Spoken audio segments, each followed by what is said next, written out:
Richard listens on sports, handling a curveball of technical difficulties. I didn't even hear the intro. So how did all those people get in here? How do we fit all those people in the room? you see, you are popular. That's That's right. what you get when you put a corporate coach, a fitness wellness expert, and a psychologist in a room. It's almost like a joke. It is, and that's a specialty of yours, I think, as well. Is sketch comedy, spoof jokes. Yeah, I have a little bit of history in that. So today we are here. We are live, special Labor Day version. I want to thank my guests and my listeners for being present as you prepare to stoke up the grill, get your barbecue going, hopefully connect with loved ones, do something fun. I was out doing a hike, borrowing a dog. That was always interesting, working on my canine communication. Figure if I get that right, maybe my human communication might improve. It's a good spin-off for your brand. Richard listens to dogs. Thank you. Caesar Milan might have an issue, but That's right. So we are here today. We have Caitlin Patricia Weiler, our in-house expert, has surprised us being in studio. I know you all love it when she's here. You love hearing her from various airports across the world. The world. And she will share with us what she's been up to and what she will be doing, as much as she'd like, of course. And she'll be giving us a little bit of a tip, perhaps, for exercising in these extreme heats and cooling down or something like that. Because, man, I just want to sit in my air conditioning and do nothing. So I'm sure I'm not alone in that phenomenon. Today we have the privilege, someone I've known, I believe, since it's probably going on 15 years. 15 years, Yeah. that's what I was going to say. Wow. Since he was a young lad taking California from Toronto. But he is the founder, owner, CEO of, is it Level 7? Yeah, Level 7. Level 7 corporate coaching. He is the former, I've been informed he had many titles, but he was the former executive director of Spirituality for Kids International, which I was at one point a lowly volunteer. We didn't have any facilitator. lowly volunteers. I was. All our volunteers were very high. But he's had all the top positions, so he's going to fill in which ones we've missed. And today we are going to talk about both corporate coaching and the ways to tap into your passion, something this show is about. It's about, for me, this is about putting my passion forward and speaking to all of you and having guests that are amazing and that have made some sort of transformative journey in their life, push them in a different direction. And it's about learning how Yossef does that for his clients as well, and to tap in a little bit to how he's come about this major shift in his own professional career. Now that he is a fine, astute young man sitting across from me. Not so young anymore. That's true. It's true. But you were like, yeah, I don't even know how old Remember you are. how long my hair was when you first met me? You had hair? Right? It was I still do it, just in other places. Can we flash these photos? Yeah. We won't. We'll get into some of your other titles as well, because I understand you like, along with spoof comedy, you enjoy cooking. I do, yes. So I hope you'll be getting to your kitchen after the show here. Yeah. Without further ado, our guest today, Mr. Yossef Sagi. Thank you very much. Thank you for having me on the show. Yeah, come on, all the people. Come on now. Come on.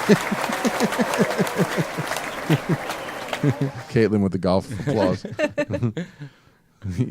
So thank you for being here. So tell us a little bit about Level 7, what you've been doing. I know I tried to get you on. You were traveling. Yeah. So you don't keep in place long. And so how is this all manifesting for you? I mean, it's like, are you targeting California? I mean, how are you going about building Level 7, and what was the impetus behind it? Well, that's a great question, and I'd love to be here and say that I've got it all figured out. But the truth is that it's more about the process. It's been more about the process, and I definitely feel like I'm in process now. I moved from being a career employee on different levels, on many different levels, from starting off from Starbucks and then ending up in an executive position in my last job. I was a career employee. I did that my whole life. I never got a latte from you. Was that when I was still in Toronto. Oh, man. By the time I was here, I was serving up stone fire pizzas and sambusak at BB's, if you remember Wow. that. I love sambusak. But it For actually, those of you who've never had it, describe to us what a sambusak is. it's like a Mediterranean calzone. Yes. Except different things can go in it. It doesn't have to be cheese and tomato sauce. If potatoes could be feta cheese, it's a surprise every time. Awesome. Save that for a date night right there. I do. I have my signature dishes that I use. But it's actually, that's, I think, part of the journey. It's an interesting journey. I found, in retrospect, I think all of life is about perception. You can look back at yourself and say, wow, I wish I did things earlier. I wish I became an entrepreneur earlier. But I really noticed how everything in my life led me to the next job, like in very short. My first job was Starbucks, and I was a barista, and then I became like a shift supervisor there, and I learned a little bit about the ins and outs, and they're super organized. So when I moved to Los Angeles, and I didn't really have like anything there here, I just found the first job that I could get, just something that I could have, to make some money when I moved here. And I found this bakery that I worked at, and because they were like a mom and pop shop, they weren't very organized. And so me coming from Starbucks, I said to them, like on my first week, I was like, hey, I think you should do this and this and this. You change the flow of the pastries and stuff like that, and you'll get more sales. And the guy turns to me and goes, you want to be the manager? This guy thinks? That's right. He's like, oh, you're just supposed to put the pizzas in the oven and take them out before they burn.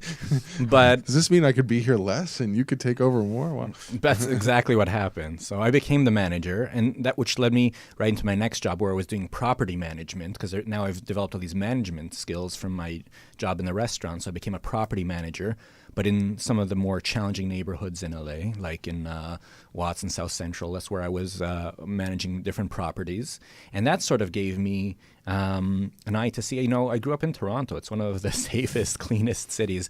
And so it gave me like a different perspective. And I saw how the kids there were growing up. And at that same time, I started volunteering with spirituality for kids.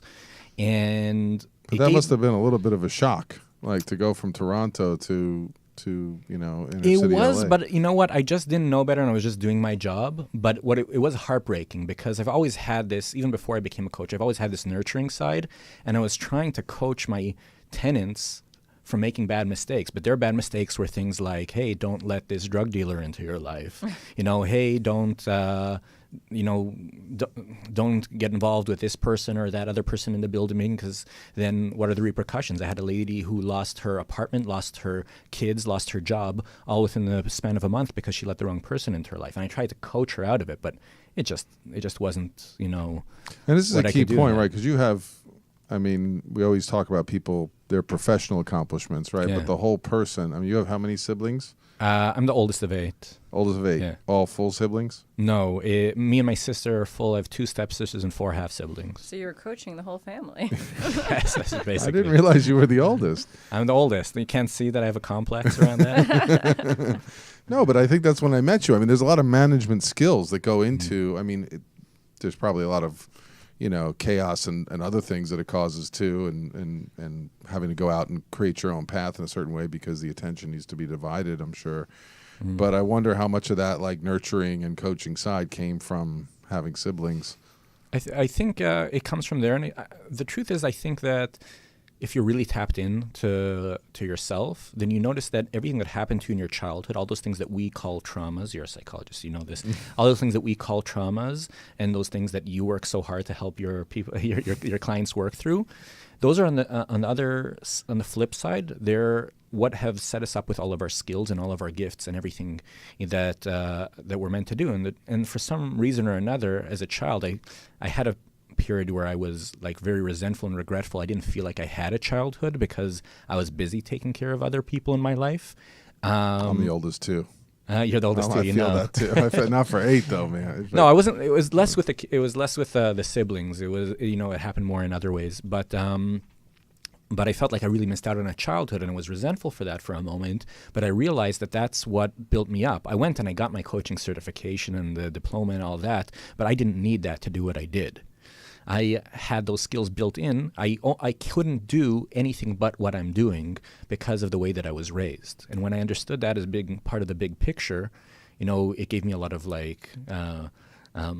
clarity about it, and it was just like a breakthrough for me. And the same with like every job led me to the next job. So I went from that job, and I was doing property management in bad neighborhoods, but at the same time, I was volunteering with Spirituality for Kids, and we were working with kids from the same neighborhoods, and no one knew what they were going through as well as I did, because I was there in the trenches. I was there, like, in the buildings and seeing how they were being raised. There were buildings that we had, and in the hallways, there were used condoms, used diapers, used needles, and the kids would be home without their parents, and I knew that, and not all the teachers could relate to that. So here's what I want to know from you right now, because, you know, as a psychologist, our job is to hold a lot of that emotional weight for people. Yeah. And there's a tremendous sensitivity and pain in knowing what somebody else is living through. Yeah. Yet in your role, when I saw you facilitating or teaching the curriculum behind Spirituality for Kids, I think it later became Success for Kids. Yeah, and then I went back. Okay. Yeah. but you were, you know, you were up there, animated, energetic,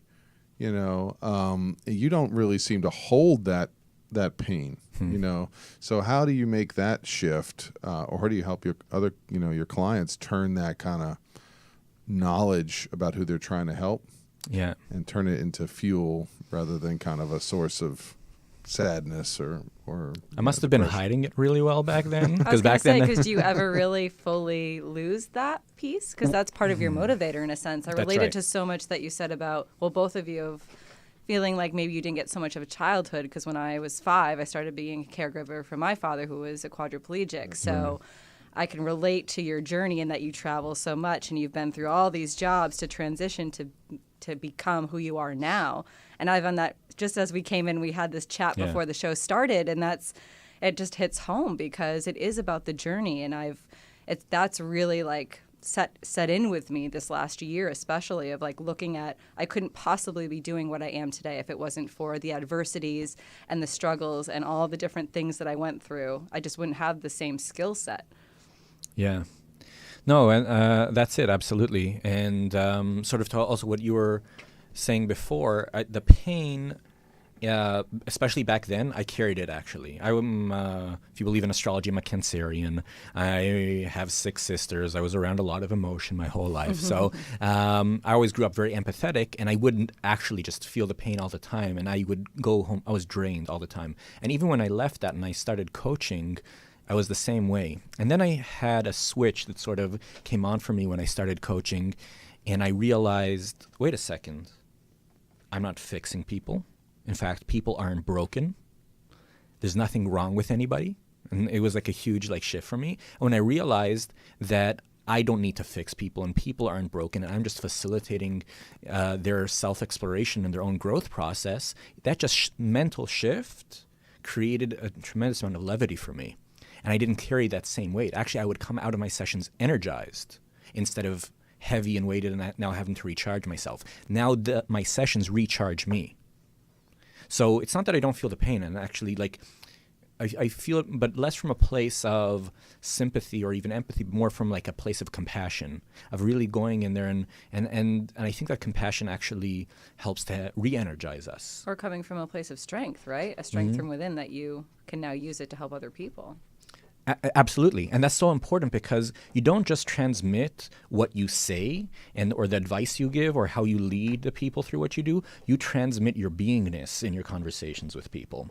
So if you have heaviness about yourself as you're helping people, in a way you're transmitting that heaviness onto them and they feel that. If you have a sense of levity about how you do things and you add humor to things, that's why humor is important, and all those different things, then you transmit that over to them as well. And then they get to have that. And so I think we have sort of this tendency to, when someone's heavy, to want to be heavy, but some people commiserate from that place. So this idea of how can I bring the hope in for them as well?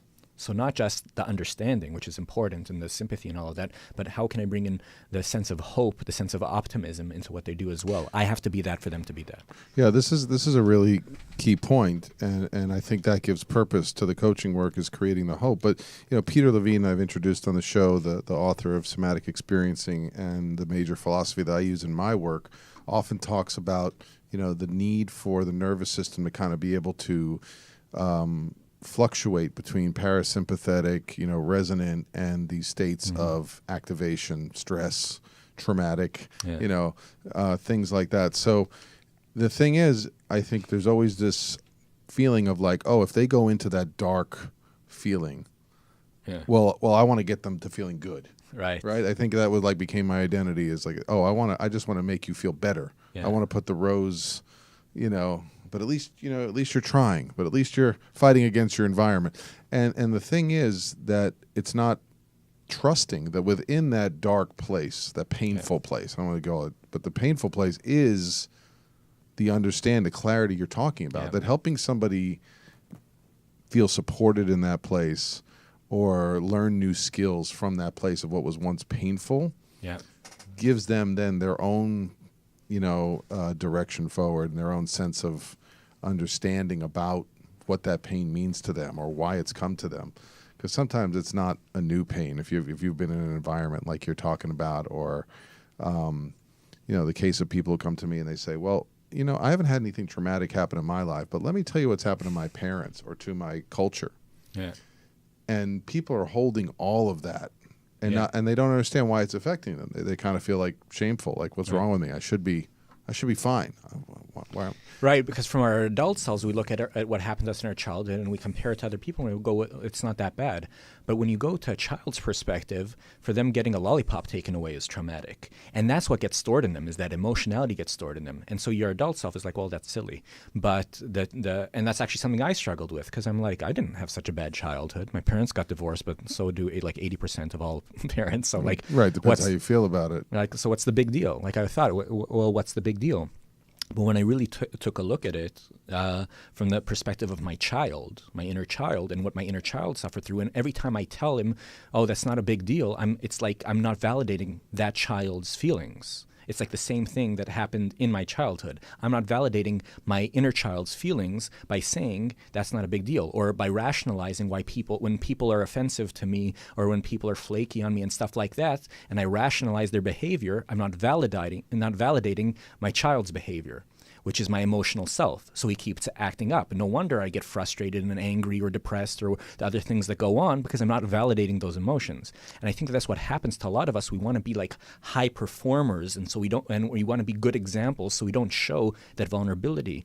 But the truth is we need to validate that child and then go and do the adult stuff after. So what do you do? I mean, I want to know more about, your journey and what pushed you to really fully, first of all, I joked about the sketch comedy stuff. I mean, you do have a part of yourself that like loves to ham it up and get completely. Yes. Yeah. He was a ham for our little skit.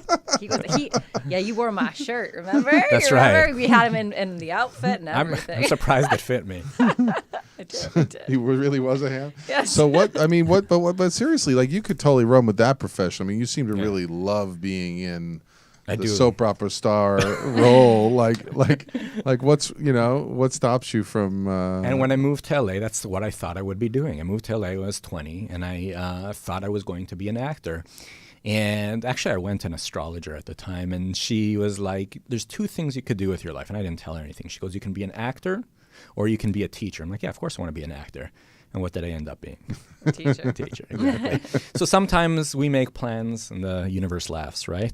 So that's what I was trying to get myself into originally, but what ended up happening, the way my life flowed, was to go into more of a teacher role. And it came full circle when I came back from my role as an executive director in South Florida for Spirituality for Kids. And they brought me over to Los Angeles, and I wrote, produced, and acted in the current curriculum, which is all online. So that's right. And you were Mr. Y? I was right? Mr. Y. So Y, not Mr. Wise. Mr. Y. Mr. Y was wise, though. He was. Yeah. So tell us a little about, so you found some way to integrate both. Yeah, so that was, it's sort of, it came like a little gift from the universe. Like, remember when you wanted to do that? Here, we're going to give you the chance to do that now.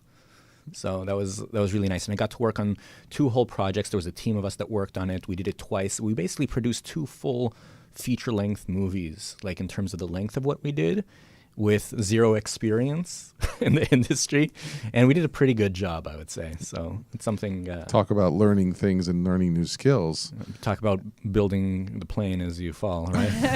Yeah. But for any of you who have not, the classes are still accessible online? Are they still... Yeah, I think they're accessible online. I think now they're paid for. Like, you have to pay for it to access it. But relatively, for the cost, I mean, I have tons of families or parents coming to me looking for skills and trying to figure out, here's what my 8-year-old, 12-year-old, 13-year-old is going through. And so for a model that incorporates a way for parent and child to work together and learn skills together, I think it levels the playing field. It builds the trust of the child or adolescent. So I do think in a way, I mean, it's not revolutionary, but a lot of people are looking for this. And I think this platform it's a gift for getting families to realize how they can face their situation together. Yep. And build some further connection and deeper meaning out of it in a really fun way. It's really important. We taught social emotional education. It's what's not taught in schools. It's what's really necessary. And that's actually what inspired me to like continue with my career and take it in another direction, because I was working with the kids, but I was also working with adults in order to work with kids. And every time I'd work with adults, whether it was facilitators like you, training other teachers, working with the film staff, teaching them all the things, all of them were saying like, wow, these concepts are like really important for adults too. I'm like, yes, for some reason, people always want to make classes for adults complicated. But the truth is that it's easy to make something complicated. It's hard to make it simple. And so my whole mission was like, now how can I help adults in a very similar but simple way? I think you might have to repeat that again. That was profound right there. It's easy to make things complicated. It's hard to make it simple. Yeah. We want to make things complex because we conflate complexity with depth. But it's not true. The deepest things are the simplest things. So. I love that. It got silent. Wow. No, I mean, that was really well said. That yes. was, yeah, you're on. You're on. So show us, so if you have a client who's stuck with making things complex, I mean, or being stuck with that kind of spiral you talked about, of not being able to embrace their own why that validation thing that they're confused about, which may be causing some sort of identity conflict, or how do you identify that, and how do you turn that into their choice of career work? Like they said, the word identity. I think a lot of the work is around identity. You know, we've heard a lot of these key phrases. You can't out-earn your identity, right? And I think a lot of the idea is that the reason why we're doing things we don't want to do is because of the identity that we put on ourselves. And when we recognize our true identity, which is our true purpose, which is the reason that we were here, the problem that we solve that no one else can solve, the value that we bring that no one else can bring, when we can recognize that and allow ourselves to be that, because it's hard for us to allow ourselves to be that, because society wants something else for us, and our parents want something else for us, and religion wants something else for us, and we've decided that we're supposed to be something or be someone, and we've raised this tremendous importance of how I'm supposed to show up, and all those things get in the way of who I really am. And when we allow ourselves to be who we are, then we can really connect to the depth of it. And that's what I help people do. But it's I'm just reminded, I'm like a little bit shook up today because there's this really sweet girl. Her name is Claire Wineland. Have you guys heard of Claire Wineland? Yep. Her father's like a really big speaker. He talks about like how to create healthy sexuality in men and women and couples. But she rose to be her own like amazing girl, and she suffered from cystic fibrosis. But she was like a speaker and a YouTube personality, and talked about very positive things from a very young age. And she suffered from cystic fibrosis, and she would do these YouTube videos with the oxygen pipe around her nose and all of that stuff. And she knew that she only had a certain amount of days left on this earth, and she went through a certain point where she was like just accepting of the fact that she's not going to be around for much longer, and that she didn't want to go through a transplant or anything like that, and she just wanted to live her life, you know, and like let it end when it needs to end. And then she had this like tremendous awakening when it got close to actually like hey, I don't have a lot of time left, and that I haven't done everything I'm supposed to do here. And that woke her up. It wasn't about her living longer because she let go of that. It wasn't about anything else except for I haven't done my purpose. I haven't done what I've left to do in this world. And then she put herself on the list for the lung transplant. And a couple of weeks ago, she was supposed to get it a little while back, and then she got sick because there was mold in her house, and there were complications, and she lost too much weight, and she had to gain weight, and they didn't think that she was going to make it or be able to get the transplant. She made it through. She got the transplant. After she got the transplant, there were complications. She got a stroke, and she went into a coma, and yesterday she passed away. Wow. And it's such a tremendously shocking and heartbreaking story because I've been following it. because I haven't seen a lot of examples of being so much in their purpose as much as she was, and so aware of what she's supposed to do and have the clarity over it. And you see her crying, and you know that the tears aren't for herself, but for what she's meant to do and the people that she's meant to affect and the value that she's meant to bring in this world. And that's what she wanted. And when she finally went for it, and then she passed away. And then I thought, like, wow, heartbreaking that she went all of that and then she passes away. And then I realized she already impacted people the way she wanted to. That's exactly it. Yeah, I'm so touched by that story. It's really inspiring. Yeah, thank you. Thank you for sharing that example. I mean, I think that's a big part of the book Presence I just finished was about, like, the awareness of, and we hear it, in different ways about. You said identity, but I feel like did she not reach? Do you feel she didn't find her identity until? I think she knew her identity, and when she recognized it so strongly, she was like, I have more to do here. Like, I have more to give. I have more to give, exactly. Yeah, maybe it's a more crystallized identity. I mean, Caitlin, if you're willing to share, I mean, so much of what you do, I'm like, there's Caitlin in the bio, like she's doing a lunge and then there's stairs in the background. And I'm like, my mind is like, is she going to go climb those steps? I mean, and then is she going to board a plane? I mean, so much of what you do is about being active and being on the go. I mean, it's so expansive. And you're reaching so many people, places. I mean, how much of that for you, that purpose is born out of what you observe with your dad? Absolutely. And I bring my family photo everywhere that I have on my website. And it's a constant reminder of what drives me to do everything that I do every day and why I want to be successful. And really the message that I've really recently feel like I've truly found my identity, and that is to help other people face adversity through positivity. Because not only did, my father face quadriplegia, he didn't win his battle with cancer. I've had so many other adversities that have really affected me on so many different levels, to points where, I had to step out of my career to take care of myself. And so I'm trying to get to the right point where I can share all this that I've been through so that I can help other people have an easier time, and to know that they have someone that they can relate to in their life. Because as a child with a father in a wheelchair, I didn't see another person in a wheelchair really my whole childhood and my teenage years. And now as an adult, and when I really tried to get active within the spinal cord injured community, I kind of wondered why I wasn't exposed to more, because I didn't understand. For me as a child, my father was that way, and he was only that way to me. So that was my normal, but to my peers, that wasn't normal. Right. And so, trying to fill that gap in that world for families that are being affected by it, I think is really important, just because me as a child was affected so differently than my mother, who had her husband with the injury. And so every family member is a different perspective, and they process all that information so differently. Yep.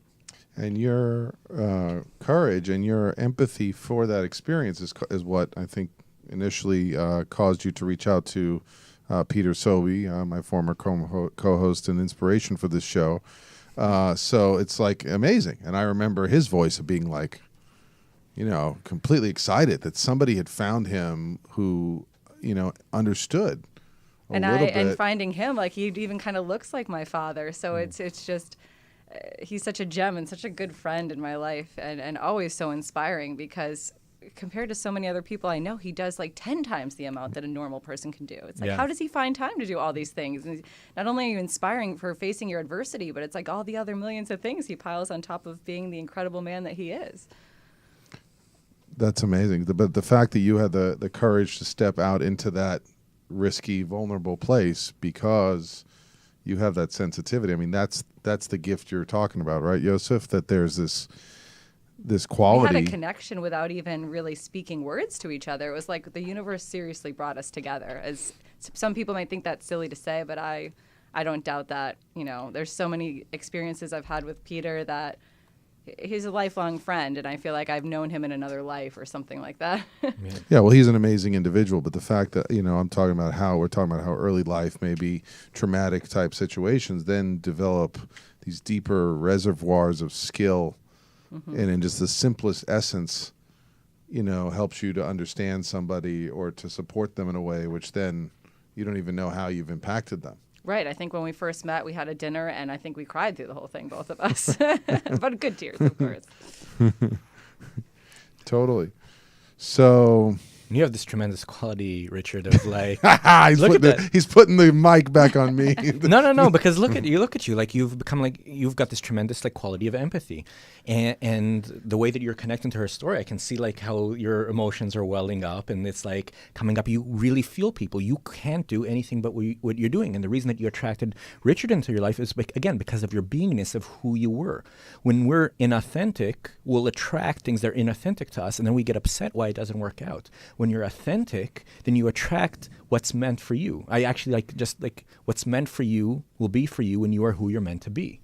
So like it's so simple, but it's so profound. No, it's huge. And we're always trying to see what everybody else is doing and trying to follow other people's examples, especially in this age of social media. How do I get my Instagram to be like so-and-so's Instagram? How do I get that many followers just like the other person's doing? Maybe I should copy their fashion style or what they're doing and all those different things. And people ask me that all the time, and I go, you know what? It may look like I know what I'm doing, but I don't know. I'm just doing it. and that's exactly the thing, because if they are copying other people, the people who are actually making it are the people who didn't copy anyone and did their own thing. Right? In every industry, in the music industry. Like Michael Jackson stood out because he did something different. And then there's a bunch of people trying to be Michael Jackson. Where are they? Right? It's not the same thing. Right. So it's like you have to allow yourself to be you and not get confused by the Joneses or by the person with the most followers or any of those things. Allow yourself to be you. Look how beautiful you are as a person. Look how beautiful you are as a person. You are enough as you are. And when you allow yourself to recognize that it's enough just who you are, then you add value that no one else can bring. When you're trying to be somebody else, then you're duplicatable. When you allow yourself to be you, no one can do what you do. You stand out from your competition. I learned that quite a lesson when I was competing for pageants for 15 years. As a young, not so confident, awkward teenager, I constantly compared myself to the other competitors. Why couldn't I be as pretty as her? Why couldn't I be taller or thinner? This, that, and the other. And when I finally won my international title, it was because I accepted myself. I was confident. I didn't look to what anyone else was doing. And I just kind of was like, I'm comfortable being Caitlin. I'm just going to go out there and do me. Nobody can be Caitlin. And it felt different. It felt different than the hundreds of other competitions I had done up to that point. And that was actually the true experience when I realized it's all about the journey. Because when I won, that was 15 years of work. And I was kind of like, oh, no, now what? And so it really helped me realize that those experiences up until that point, again, added to that skill set to kind of carry me on even today. Yeah. That's beautiful. So that's got to be a tough shift, and that something like that, Caitlin, and I'm sure you run across that with your clients, Yossef. When somebody has reached a level of success, whether it be financially or notoriety in a certain way, and then, they're looking for, but who am I and what is my unique gift? How do they make that shift? Because they've gotten this kind of validation in a certain way, and the natural tendency is to keep looking for it. The next best thing, right? Right. Well, to keep winning pageants or to keep, only focusing on outer beauty, not that pageant winners, now have multitudes of skills. But, but there could be this inner calling of like, wait a minute, but I have a voice. I have a passion to share with people about seeing the world through the lives of somebody, a family with disabilities or quadriplegia. So how do I balance this, right? On the one hand, like I have this platform. On the other hand, maybe my fulfillment, there's something telling me I want to find a different way. And that's the trouble in our culture in general. It's not just about pageants or sports or any of those different industries. Across the board, we have this thing, like I used to work at a WeWork, and on every wall it says respect the hustle, #hustle. Right? There's this idea of having to hustle, of setting goals and achieving your goals. We're in an achievement culture. Our schools are super obsessed with achievement, which actually stops the kids from actually doing well. And so we've moved into this place which can make you feel very powerful for a moment, because we know when you set a goal and you achieve it, you feel powerful, but the goals are fleeting. As soon as you achieve your goal, it's like a high that you get, and then you need to set another goal to be able to get there again. And so it's like an addiction in a way, that you're constantly having to set a new goal and achieve another goal, and if you're not in that constant space, as soon as you take a break, it's never enough. It's never enough. And so it doesn't matter how much success you've created. If that's your mindset, it'll never be enough for you, and you'll never really be happy. And so the idea is to shift from a place of achievement, from a place of setting goals, to a place of understanding who you're meant to be. Because if you're focused on being rather than doing, then you can be at any moment. It's not about what you've done, it's who you are right now. You get the fulfillment from being who you're meant to be, instead of the person who needs to achieve. So you're constantly in that state. And then you get to do that in every moment, in every interaction. And there stops being this separation between your career and your life. That's why people don't have work-life balance, because everything becomes as part of like a giant life mission of this is what I do. And I'm just going to allow myself to do that in my interaction with my family, with my friends, at work, in everything that I do. This is who I am. You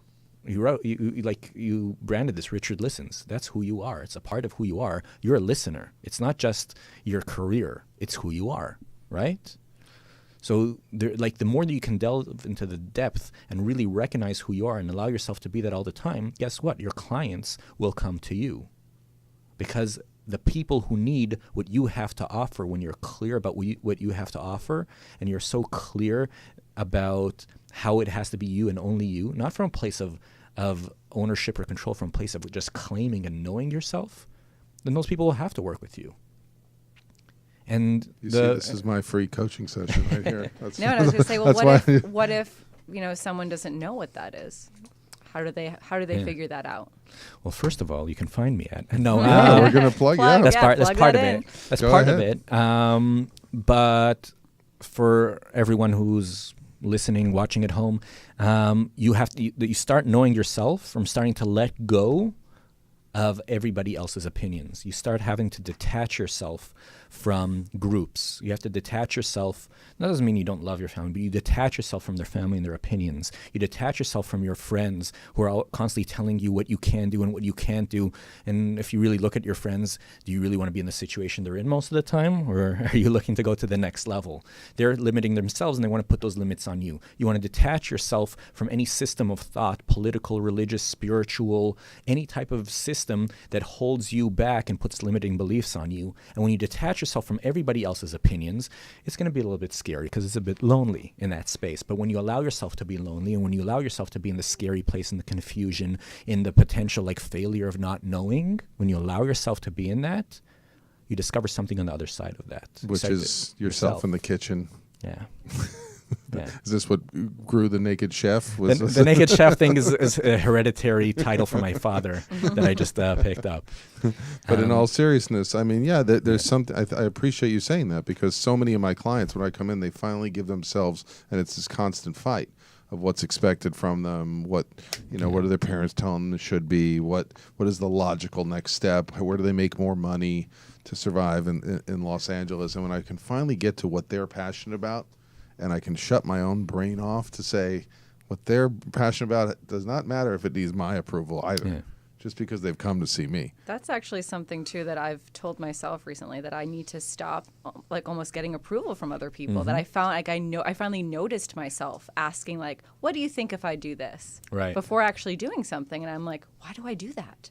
I can completely trust in myself. I need to start doing it.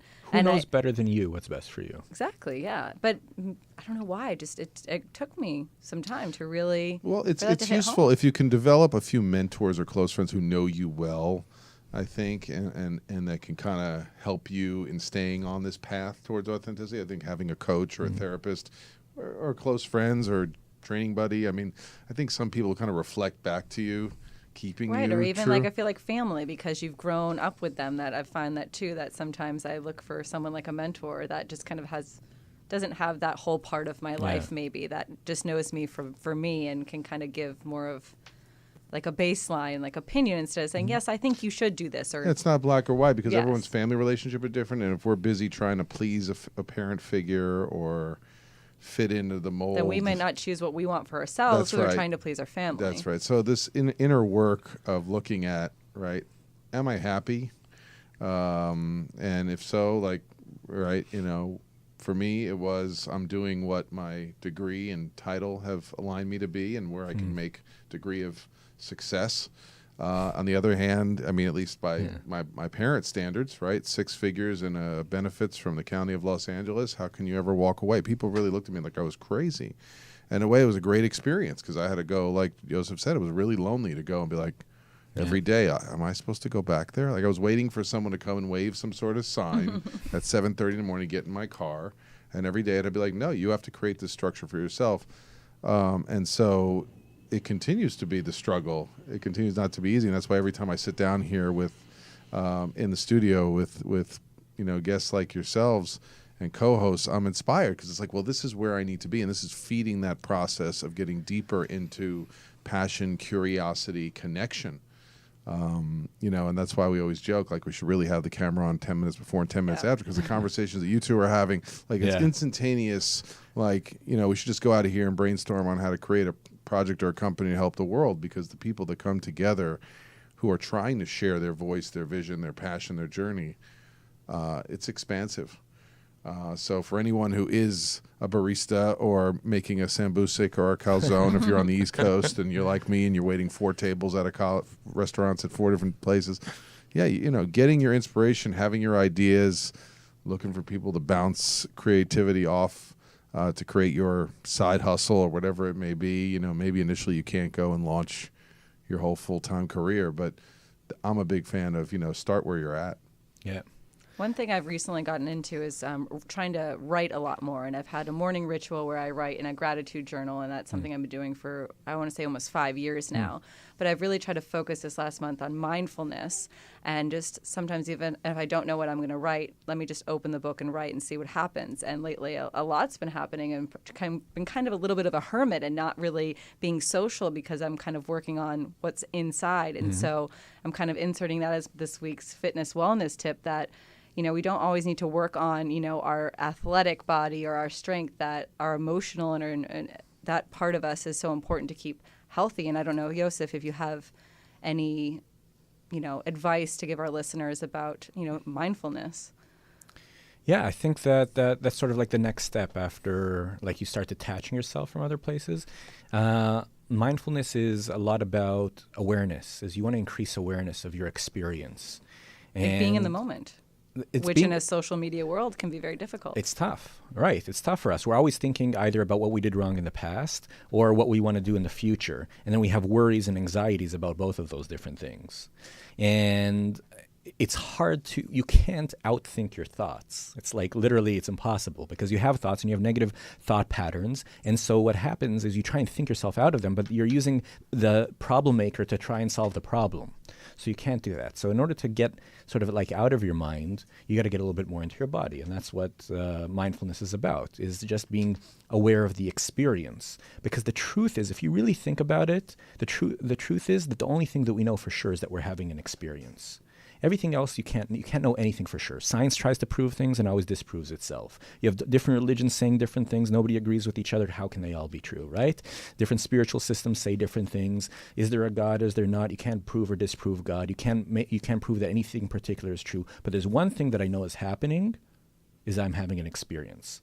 Am I a human being on Earth? Am I a character in a computer game? Am I in God's dream? I don't know any of those things. I don't know if all of you exist outside of me, or maybe I'm a crazy guy in a psych ward talking to a wall, and all this is in my mind. I don't know any of that, but I do know I'm having an experience. So mindfulness is all about getting into the experience and saying, hey, what's going on with me right now? And just being aware of that. And that's how you start getting to know yourself a little bit. And I think a little, correct me if I'm wrong, but I came across something that said if you want to be more mindful, put like a rubber band on your wrist, and just for that day, every time you notice it, remember to take a breath and really acknowledge where you are. Yeah. And it's so simplistic, but when you start doing it, it changes your perspective and your experience that you're having. Yeah, absolutely. Yeah, any kind of cue where you can get back into your body. I regularly ask people to pay attention to their feet. You know, if you're getting so busy in your thoughts and the speed of emotional reactions, usually we're leaving the lower part of our body and not paying attention to just our connection to physical objects. And sometimes just slowing down respiration, really working on some deep 5 deep breaths or something to that effect, where there's a letting go process and some awareness, like, yeah, I'm having a really bad day. I'm really angry right now.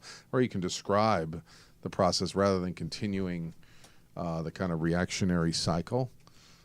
It reduces the effect of whatever could be perceived as traumatic, right? Rather than getting snowballed into, so that ability to negotiate for people, that they have the power to control, or that there are these opportunity points where we can shift or in fact turn something painful into meaningful. And that could even just be from being in control of not having that reaction, right? Right. Well, that's the whole, Viktor Frankl, Man's Search for Meaning, logotherapy. It's like I could be in the worst atrocities known to man, but if I have the power to connect even to the enemy, to the guard, if I can tell a story, if I can get in touch with, the even my imagination, or connecting with a fellow prisoner, or finding a purpose in surviving this journey, the more I'm aware of that, the less I'm connected to the hopelessness and helplessness. And like one of those makes my body feel better. When you look at the effects of, psychophysiology and how people's bodies respond to fighting illnesses and things like that, just the power of hope, or even believing. For some people, there's been studies on intercessory prayer from a distance, believing people are meditating for you or supporting you makes a big difference in the psyche. And he also said that the one freedom that can never be taken from us is the freedom to always choose our perspective or our attitude in any given situation. Anything else can be taken away from us, but that can't be. Yes, thank you. It's a great way to kind of wrap everything up, right? Yes. So we're near closing up here. We want to give Yossef a chance to plug himself, and Caitlin a chance to tell us where she'll be. So Sure. Why not go ahead, Yossef? Yeah. Sure. So anyone out there who's having a bit of a challenge identifying what's your purpose, what you're meant to do, or maybe you have a sense of what you're doing, but you want to take it to the next level, you still feel a bit disconnected from purpose, you want to create something in what you do, and you want help with that, I'm here for you. You can find me at facebook.com/level7coaching or www.level7coaching.com, either spelled out or the number 7. Both will lead back to me. And I would love to be here for you to help you discover that and use it. Awesome. Thank you. And you're Thank focusing you more on the one-on-one or the group coaching right now? What should you look for? Yeah. I'm right now I'm doing more of the one-on-one work, but I'm open to doing group coaching opportunities as well. Yeah. Do you form groups, or do people need to come to you with their group formed? More likely at this point, if there's a formed group, it's easier for me. But if you get enough people together who are interested, we can do that. Perfect. All right, you all can find me in the same places. CaitlinPatriciaWeiler.com is my website, as well as kitbody.com for all your fitness and wellness tips. And if you'd like anyone to help you with your nutrition game, I just am coming off what we call the white diet. I got to my teeth a little bit more pearly white, so I went through 72 hours of only white foods. Most people think that's going to be a carb overload, but I did pretty well using jicama tortillas, cauliflower rice, white mushrooms. Was getting real creative, so I'm hoping I can blog about that and give some insight on that soon. And on Instagram, I'm KitKate and KitBody Fitness. So I can't wait to be back here in the studio next. Yes, thank you for surprising us with your presence today. It's it literally is. It's like when I was a kid, there was Where's Waldo, or on Fraggle Rock. Where's Caitlin? Yeah, it was like there was traveling Matt on the Fraggles. You remember that guy? It reminds me more like Carmen Sandiego. Yeah, exactly. Where in the world is Caitlin? I'm like trying to analyze the photos. And, those look like the clues together. Yeah, exactly. So I don't know if she's throwing us off, but if you can decipher where Caitlin is, I don't know. Maybe we should do like a giveaway. Yeah, exactly. You can find out. Exactly. Well, I'm Richard Listens. Here's what I'm reading. I'm reading Influence by Robert Cialdini on persuasion and your speaking. So something I'm working on, as well as being a listener, is when I do speak and when I do use words to help do so effectively. So I'm thankful for all the book shares and requests. Please continue to dialogue. The Instagram feedback and communication has been great. The growth is tremendous. We hope you love the clips we're sharing. We're going to get that little snippet, that pearl that Yossef dropped throughout the week. And the adventure continues. We will be back in 2 weeks. The guest, I think, is to be determined. We've got some exciting ones coming up. We have Mr. Ale Duarte from Brazil, who works with somatic experience and sports and is currently in Europe, and a host of others. So for all of those of you celebrating the new year, we wish you Shana Tova. I want to thank my guest, Yossef Sagi, for being here today. If you're excited to share your passion or your gifts, please come forward. If you've been a former guest, come on back, share with us what you're doing. Congratulations to Mr. Paul Shirley, two-time guest who's now launched his own Writer's Block podcast. So this is where it's at. I'm Richard Listens. Thank you again to Caitlin and Yossef for being here, and we'll see you in 2 weeks.